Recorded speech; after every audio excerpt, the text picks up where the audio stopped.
축복합니다.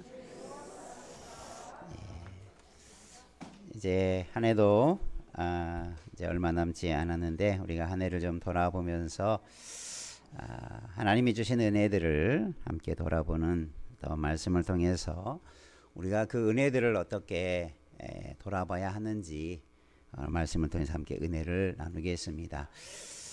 늘 우리가 이런 한 해의 마지막 자락에 오면, 끝자락에 오면 늘 우리의 모습을 돌아보는 시간을 갖기도 하죠. 그런데 자칫하면 그냥 올해도 한 해가 지나가나 보다, 올해도 바쁘게 지나갔다, 또 왜 이렇게 세상이 시간이 빠르냐 이렇게 하면서 그냥 넘겨 지나가는 경우도 종종 있는데, 우리는 그냥 지나가는 한 해가 아니라 한 해 속에 하나님이 주시는 은혜들을, 한 해 동안 내가 받은 은혜들을 분명히 기억하고 또 그것을 우리가 감사하고 또 그 은혜의 바탕 위에 새해를 시작할 수 있는 또 다른 은혜를 기대하는 우리 삶이 있기를 주님의 이름으로 축복합니다. 우리가 어떤 일을 잘 마무리할 때 그 다음의 일도 새롭게 시작할 수 있어요. 앞일을 마무리하지 못하면 그것 때문에 새로운 것을 할 수도 없고, 새로운 것을 시작할 수도 없고, 새로운 것을 시작함에 있어서 그것이 거침돌이 되고 많은 경우도 있습니다. 우리가 한 해를 돌아보며 한 해를 잘 마무리하며, 특별히 우리가 은혜 속에서 하나님이 주신 은혜가 얼마나 큰가, 그리고 그 은혜 위에 우리가 새로운 삶을 어떻게 또 살아가야 되는가 함께 은혜를 나누기를 원합니다. 오늘 말씀은 사도 바울이 고린도 교회와 성도들에게 보낸 첫 번째 편지 속에서 자신의 어떤 사역을 돌아보고 또 간증하고 고백하는 내용이 담겨져 있습니다. 우리가 15장 전체를 다 읽지는 않았지만 또 고린도 전체 내용 속에 보면 우리에게 한 해 한 해 살아가는 날, 그리고 고린도전서 15장에 보면 이제 바로 이어서 부활, 죽음과 부활에 대해서, 부활에 관한 또 놀라운 일들을 기록해 주는 내용입니다. 그 내용 앞에서 그 사도 바울이 가졌던 자신에게 하나님이 주신 은혜가 얼마나 컸는가라고 하는 것을 돌아보면서 고린도 교회 성도들에게 하루하루를 또 우리의 지난 날들을 돌아보면서 먼저 은혜를 깨닫고 은혜를 알고 그것을 감사로 고백할 수 있기를 자신이 먼저 편지를 통해서 고백하고 또 그런 삶이 그들에게도 함께 있을 것을 가르쳐주는 내용이기도 합니다. 한번 우리도 옆에 분하고 함께 다짐해 보십시다. 지나온 날들이 다 하나님의 은혜였습니다. 예, 그렇죠. 은혜라고 할 때 우리가 교회에서 정말 많이 사용하는 단어이죠. 은혜. 하나님의 은혜입니다. 하나님이 내게 이런 많은 은혜를 주셨습니다. 라고 실제적으로 많이 말하는데, 그런데 우리가 은혜에 대해서 좀 더 잘 살펴볼 필요가 있습니다. 과연 뭐가 은혜냐? 우리는 간혹 잘 되면 은혜, 잘못되면 은혜가 아닌 것 같고, 뭔가 내가 바라는 대로 되면 은혜고, 뭔가 좋은 일이 많이 있었으면 은혜고, 그렇지 않으면 은혜가 아닌 것처럼 착각하는 경우가 있어요. 그래서 사도 바울은 모든 것이 다 은혜다 이렇게 말하고 있는 것입니다. 한번 우리 따라할까요? 모든 것이 다 은혜였습니다. 하나도 빠짐없이 다 은혜였다라는 고백이 우리의 진실한 고백이 되기를 바랍니다. 잘된 것도, 때로는 내 생각에 잘못되어져 버리는 것도, 때로는 좋은 일도, 때로는 힘든 일도, 고난도 뒤돌아보면, 시간이 지나고 보면 다 은혜인 것을 알 수 있게 될 것입니다. 지금은 은혜로 받아들이지 못하지만 조금만 시간이 지나면 이것도 은혜였구나, 우리가 그렇게 은혜를 깨닫는 경우도 많이 있지 않습니까? 우리가 이런 은혜 앞에서 우리가 은혜를 바르게 깨닫고 또 그 은혜 안에서 더 바른 삶으로 달려가기를 원합니다. 제2차 세계대전 동안에 독일의 신학자였던 본 회퍼는 독일 교회가 왜 연약해졌는가, 왜 독일에 있는 성도들의 삶이 세상의 영향력들을 잃어가고 있는가? 이런 세계 전쟁을 치르는 동안에 왜 기독교인으로서 바른 신앙을 지키지 못하고 교회가 세상과 타협하고 권력 앞에 무릎을 꿇을 수밖에 없는가라고 하는 것에 대해서 자기가 감옥에 갇히면서도 그가 젊은 나이에 죽음을 맞이했지만 그는 독일 교회를 향하여서 그렇게 아주 비판적인 교회를 향한 경고의 말을 하게 됩니다. 한마디로 말하면 한번 따라해 보십시다. 값비싼 은혜를 값싼 은혜로 전락시켰기 때문입니다.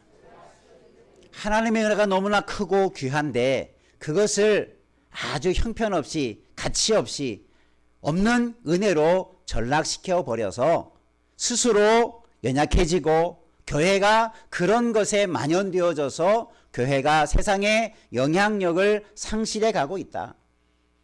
이런 불의한 세상 속에서 악이 지배하고 전쟁이 가득한 세상 속에서 교회가 성도가 바른 영향력을 미쳐갈 수 있도록 이 은혜의 값비싼 은혜를 회복시켜야 된다라고 하는 취지로 값싼 은혜로 전락된 독일 교회를 향해서 강한 경고의 말씀을 주었습니다. 뭐 여러 가지가 있지만 무엇이 값싼 그런 은혜였느냐?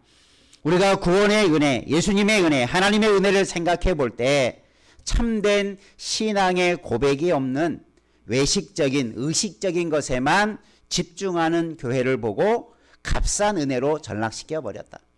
하나님의 은혜는 그냥 겉으로만 포장되어진 것이 하나님의 은혜가 아니고 겉으로 드러나는 것만이 하나님의 은혜가 아니고 하나님의 은혜 속에는 능력이 있고 그 하나님의 은혜 속에는 우리의 삶의 변화가 있고 사회적인 변화가 일어나는데 그냥 교회가 편안하게 예배하고 성도들이 편안하게 신앙생활하는 것으로 그 은혜를 전락시켜 버렸다.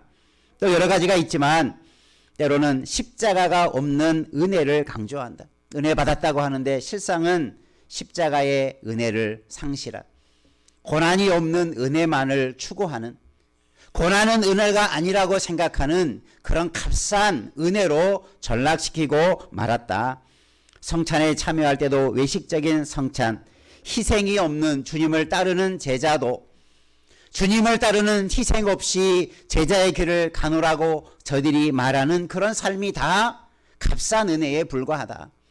하나님의 은혜는 그렇지 않다. 예수 그리스도의 은혜는 그런 식으로 우리에게 은혜를 주시지 않는다라고 하는 것을 강하게 질타하는 내용들이었습니다.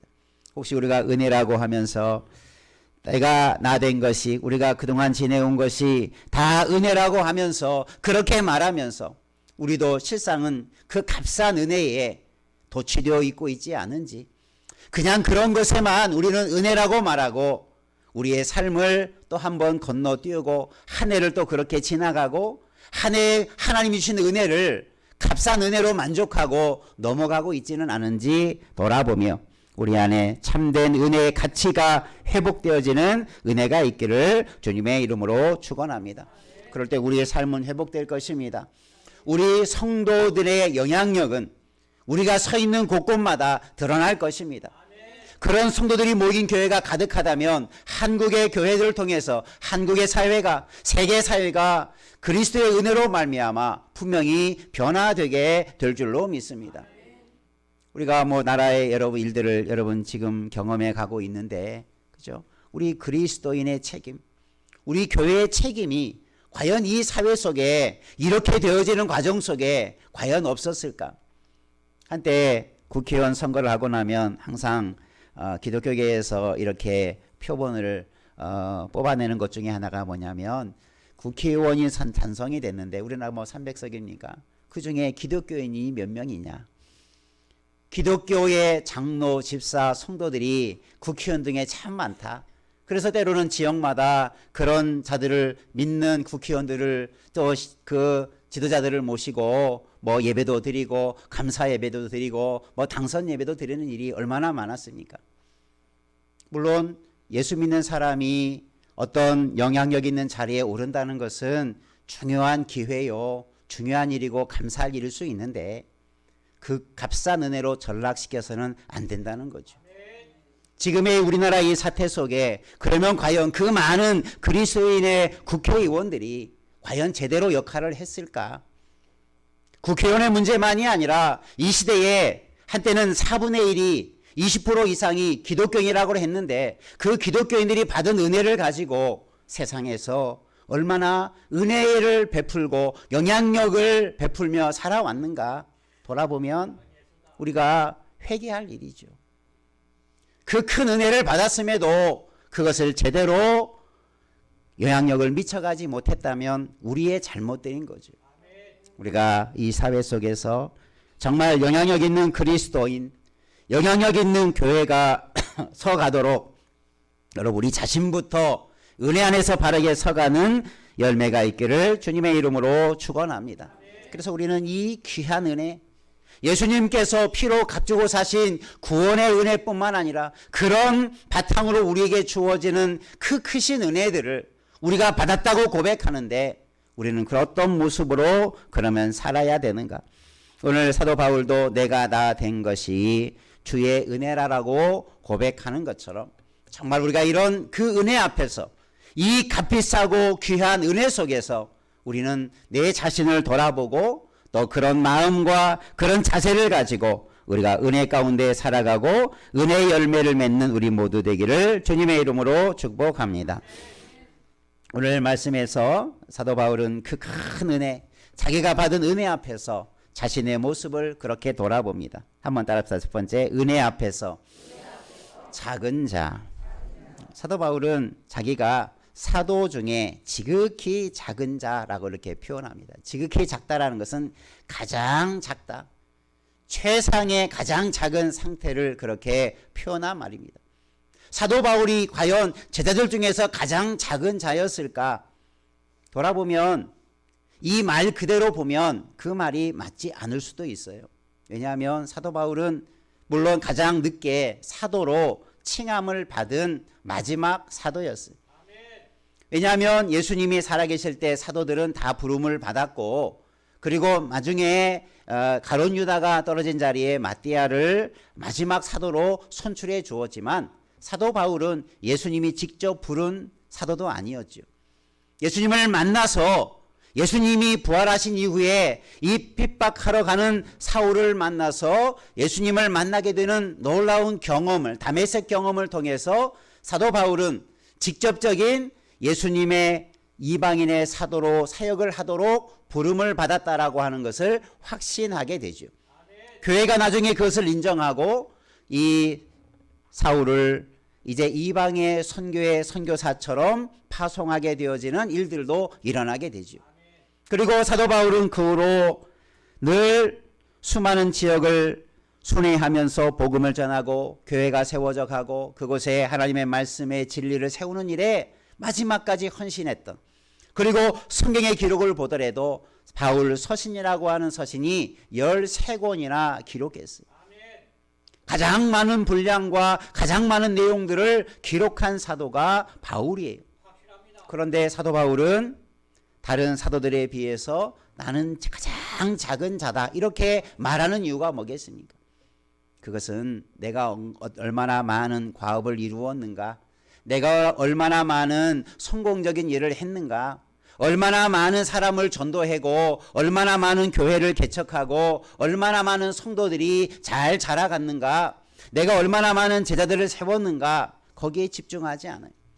사도 바울이 왜 나는 다른 사도들보다 더 작은 자라고 말하냐면 다른 사도들과 비교해서 작은 자가 아니라 내가 받은 은혜를 통해서 보니 나는 작은 자다. 사도들과 비교해 볼 것도 없고 내가 받은 은혜를 생각해 보니 나는 가장 작은 자에 불과했다라고 하는 것을 고백하는 것입니다. 실제적으로 사도 바울은 많은 예수를 만난 이후에 많은 놀라운 역사를 했지만 그 앞에 참 부끄러운 과거가 있었죠. 예수님을 믿는 자들을 핍박하는데 가장 앞장섰던 자입니다.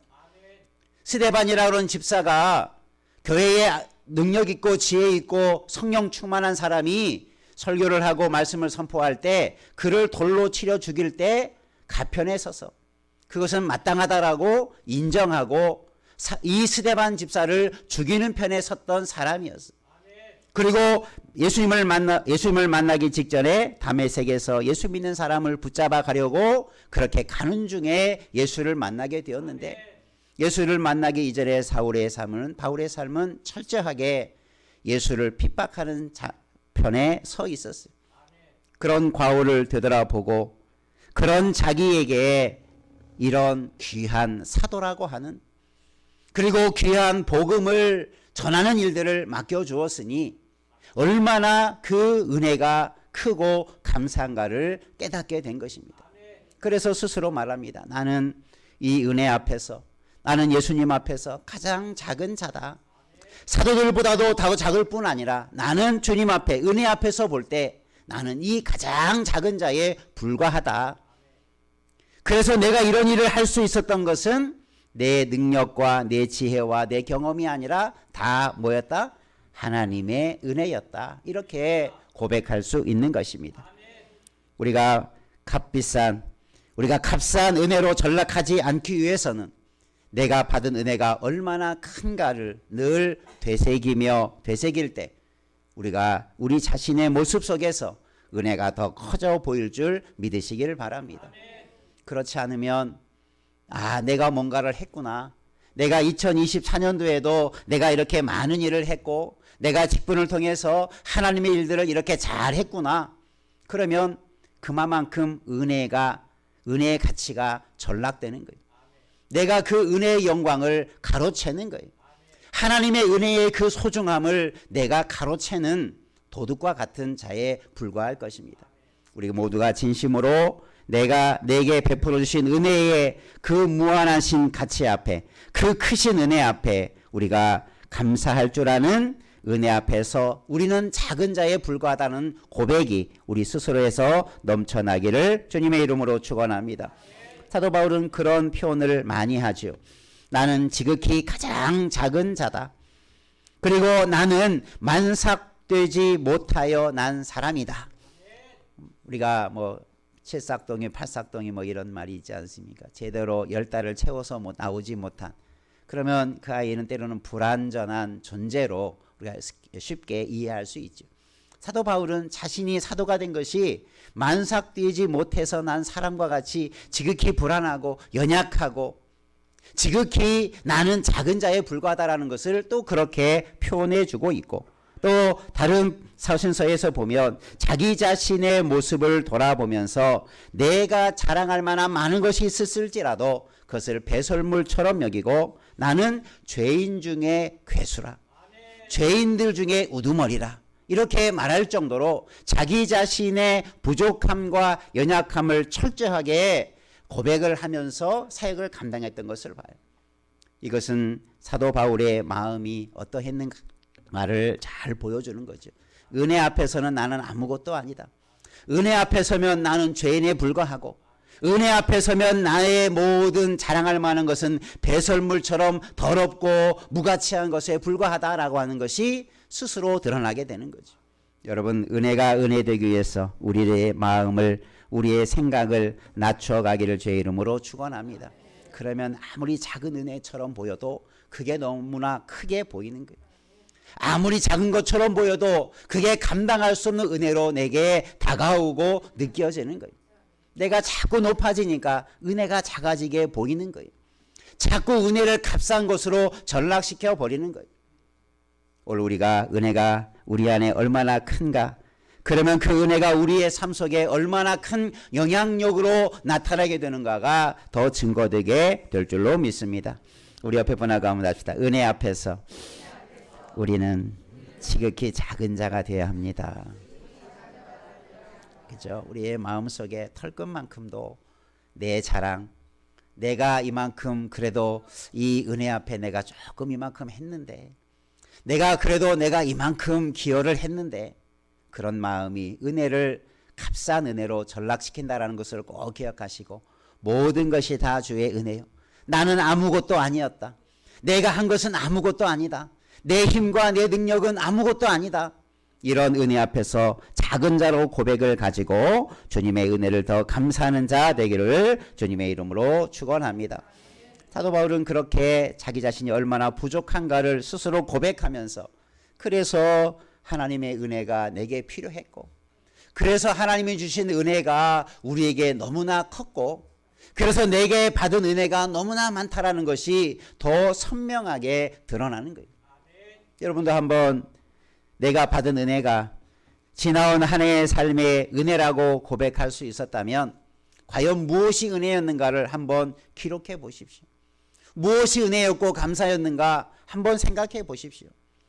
연말이 되어지면 항상 우리 교회에서 한 해를 돌아보며 감사의 제목들, 하나님이 내게 주신 것들을 이렇게 간증하기도 하고 하는 시간도 가졌죠. 아마 올해도 우리가 송구영 신예배 때 그렇게 할 계획입니다. 한 해 동안 내게 주신 은혜가 어떤 것인가, 하나님께서 내게 베푸신 은혜가 어떤 것이었는가, 그냥 눈에 보이는 것들로만 말하지 말고 정말 우리의 중심 속에서 작은 것 하나까지 속에서 정말 은혜를 고백할 수 있는, 헤아릴 수 없는 많은 은혜들이 우리 가운데 선명하게 떠오르고 그것 때문에 감사함으로 한 해를 잘 마무리하는 은혜가 있기를 주님의 이름으로 축원합니다.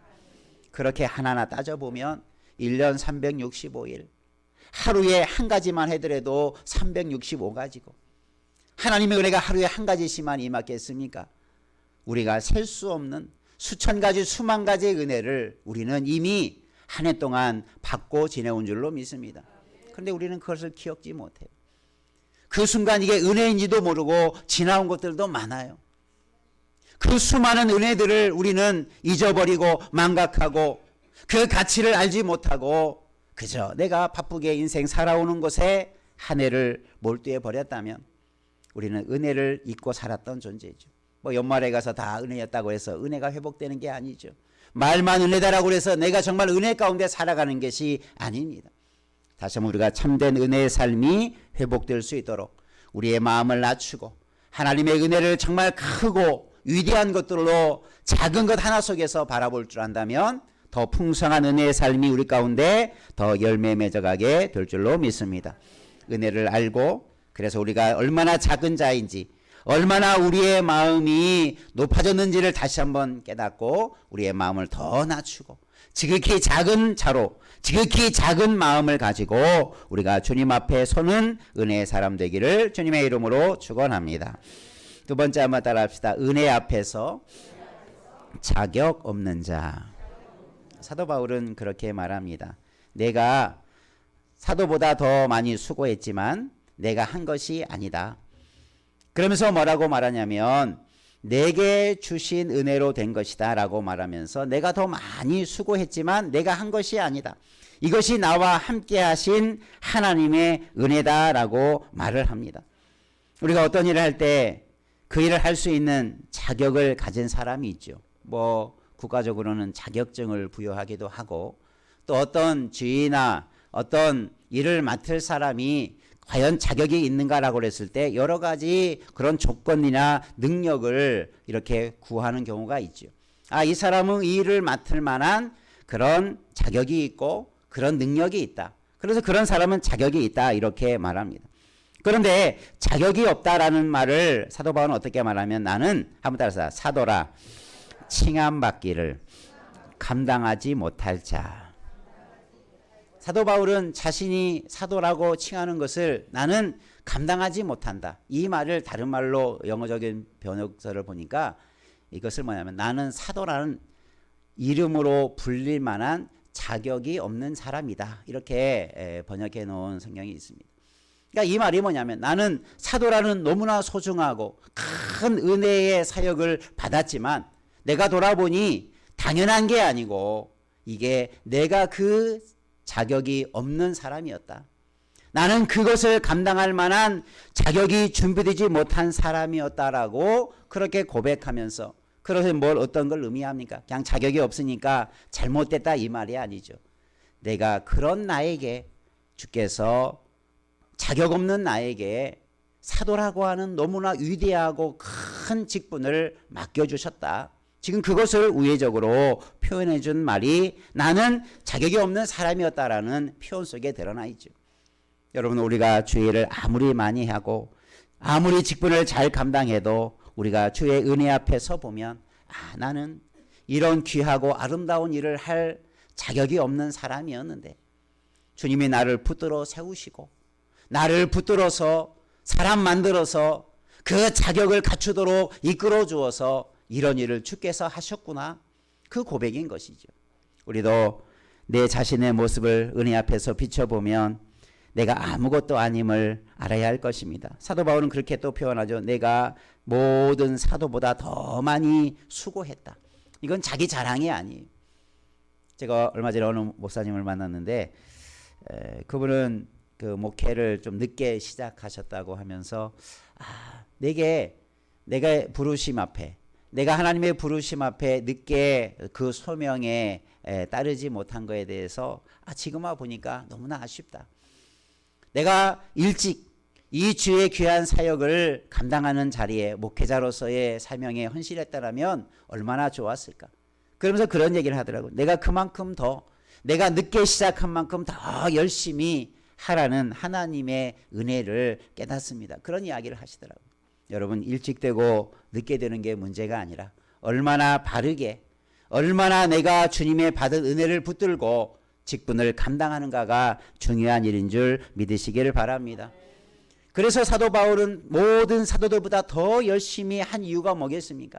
내가 늦게 시작했으니 내가 받은 은혜가 너무나 크니 내가 이 일을 감당하기 위해서 죽도록 사도 바울은 충성하는 마음을 가지고 그런 일들을 감당해 왔을 줄로 믿습니다. 그래서 그런 고백을 하는 거죠. 우리도 주께 받은 은혜를 생각해 볼 때 우리는 자격이 없는 자였지만 귀한 것을 맡겨주었기 때문에 충성하며 일하는 자 되기를 주의 이름으로 축원합니다. 그래서 우리는 더 은혜를 알면 알수록 그 큰 은혜가 얼마나 큰가를 알면 알수록 자격이 없는 자에게 자격이 있는 것처럼 충성되지 못하였지만 충성되이 여기는 주님의 마음을 우리가 알 때 우리는 더 열심을 가지고 주님을 섬기는 자가 되게 될 줄로 믿습니다. 그래서 그 수고가 헛되지 아니한 것은 다 하나님의 은혜였다. 나와 함께 하신 하나님의 은혜가 있었기에 내가 이 많은 수고와 많은 열심을 통해서 하나님의 나라 일들이 열매를 맺었다. 이렇게 고백하는 것입니다. 우리도 하나님의 그 크신 은혜 앞에서 내가 당연한 사람이 아니라 나는 자격이 없는 사람이요. 그럼에도 하나님이 은혜를 주셔서 기회를 주셨기에 우리가 그 교회 앞에서 더 열심으로 주의 일들을 감당하는 은혜의 사람이 되기를 주님의 이름으로 축원합니다. 그러니까 은혜를 알면 내가 더 겸손해지고 은혜를 알면 우리가 그 일에 더 열심히 할 수 있게 되는 거죠. 말로는 하나님의 은혜라 하면서도 전혀 열심이 없는 사람이 있다면 그 은혜를 값싼 은혜로 전락시키는 거예요. 내가 하나님의 은혜를 받았다 말로는 그렇게 말하면서도 내가 주를 위해서 충성하지 못한다면 그것은 거짓 고백과 같은 것입니다. 우리가 말로써 은혜 받았다는 말이 아니라 말로서만 은혜를 표현하는 것이 아니라 그 은혜를 가치를 알고 그래서 그 은혜의 고백대로 우리가 사도 바울처럼 더 충성하고 더 수고하고 더 주를 위해서 살아가는 삶이 더 풍성해지는 열매로 맺어가기를 주님의 이름으로 축원합니다. 그게 은혜의 열매인 거죠. 헛된 값싼 열매, 값싼 은혜의 열매는 우리 앞에 열매가 없는 거예요. 그저 말에 불과하죠. 좋은 말에 불과하고 듣기 좋은 말에 불과한 것이 은혜라는 말이죠. 여러분 은혜를 정말 귀하게 정말 소중하게 정말 그 은혜가 얼마나 큰가를 우리가 뼈저리게 느끼면서 그 은혜의 열매를 맺어가는 삶에 우리가 더 집중할 수 있는 하나님의 일꾼 되기를 주님의 이름으로 축원합니다. 우리가 한 해를 그렇게 돌아보고 내가 그런 마음이 없었다면 내가 헛된 은혜 속에서만 감사하고 있었다면 그런 값싼 은혜 속에 내가 만족하고 있었다면 이제 새해부터라도 우리가 그 은혜를 다시 회복하고 우리가 더 바른 은혜의 삶으로 나아가는 역사가 있기를 주님의 이름으로 축원합니다. 그래서 나 된 것이 다 하나님의 은혜입니다. 모든 것이 은혜입니다. 이 말이 진실하고 또 확실하고 또 그것이 또 우리 가운데 풍성한 열매로 맺어가는 은혜의 열매가 있는 삶이 우리 가운데 늘 넘쳐나기를 주님의 이름으로 축복합니다. 기도하겠습니다. 은혜가 풍성하신 하나님 아버지, 우리